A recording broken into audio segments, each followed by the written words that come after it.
And I mean, I guess we have to look to whoever's going to be in the White House come November for that. I mean, is that the idea? Well, I think Donald Trump's going to win. I've been saying it for months. You didn't even think he was going to get the nomination. I think you said what are you talking about? Run around Times Square with January a shoe 11th, on your I head was or on the something. Barron's Roundtable, and I was asked who's going to be the next president. This one, Donald Trump was much further away than he is today, and I said Donald Trump. I've been talking about the Trump presidency for years. Now, what's going to happen is I think Trump will have a very large deficit. He says he's going to build a wall. He's got to at least try. He's going to win. And he's very comfortable with debt. We know that about Donald Trump.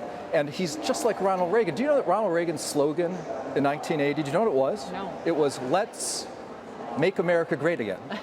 It actually was. Familiar. It actually was. So it's sort of reactionary. He's more like Reagan than people think. Reagan was a debt-based economic guy, and I think Trump will be. And it'll probably look like it's working at first. The question is, will the boost the economy from infrastructure projects and the like offset the potential drag from shrinking global trade? Because usually we're talking about the infrastructure of highways and airports, not necessarily a wall along the southern border. I think he would do that too. He talks about airports. He talks about the infrastructure, and he's right. I mean, I was taking the taxi in, and we go through underneath the MetLife building, I guess it is, Grand Central, and the place looks terrible. It's crumbling. It's falling apart. Bridges.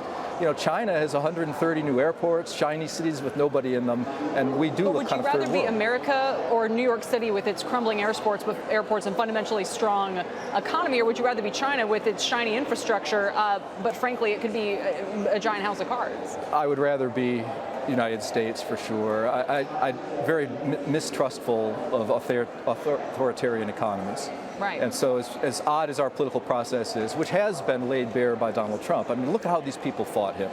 Everything they could possibly do simply because he wasn't bought and paid for in one of them, and now he's won.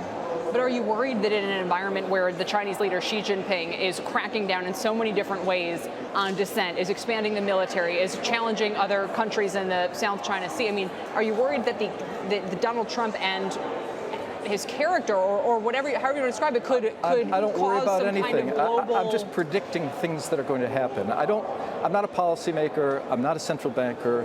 I'm very apolitical. I just perceive that this is going to happen. And so I think it's important for investors to deal with reality.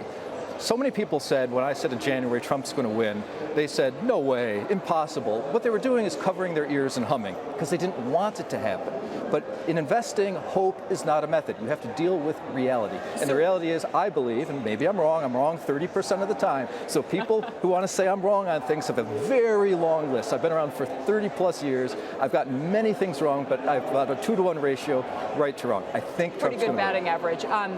So we talk about your investment recommendations today. It was to go long the mortgage REITs and short the utilities. Yeah.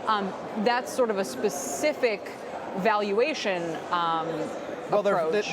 They should move over time, and they have historically. They're highly correlated because they're interest rate sensitive and they're yield proxies. And so the utilities have done incredibly well. I know that they're up again today, which is great. So shorting them, this is a good entry point. And the mortgage REITs, since the middle of 2003, have a negative total rate of return. The utilities are up something like 40%, and the mortgage REITs are actually slightly negative over that period. So the valuations have gotten incredibly stretched, one versus the other. And if you own the REITs, you get a yield of 11 plus. If you own the utilities, you get 3. So you have an 8% positive income arbitrage. Lever it once, you get 15%, and I will bet dollars to donuts that those two prices converge. The PEs converge, the book value, by at least 10%, so you have a 35% rate of return looking forward, say, a year or so. But that just, I sort of hear that and sit here wondering, okay, well, what would a Trump portfolio look like? I mean, if you start talking about likely outcomes. Arms manufacturers is probably a good idea. He talks about building up the economy. I would think that companies that are susceptible to global trade slowdown should probably be avoided, particularly those where it's related to Mexico and China. So you think that's a real thing? Because Ken Langone earlier was suggesting, you know what, he's saying these things, but he's a pragmatist at the core. Sure, he's going to moderate his positions, but just like President Obama had to deliver something on healthcare, he promised it over and over and over again, and I don't think we still know what it is that he delivered. But Donald will have to at least try to build a wall, at least try to do something with jobs, try to help the median American. How far he'll go, I don't know, but he's got to move in that direction. He can't just say, I was just kidding. So let's talk about sort of your core, your core stuff here.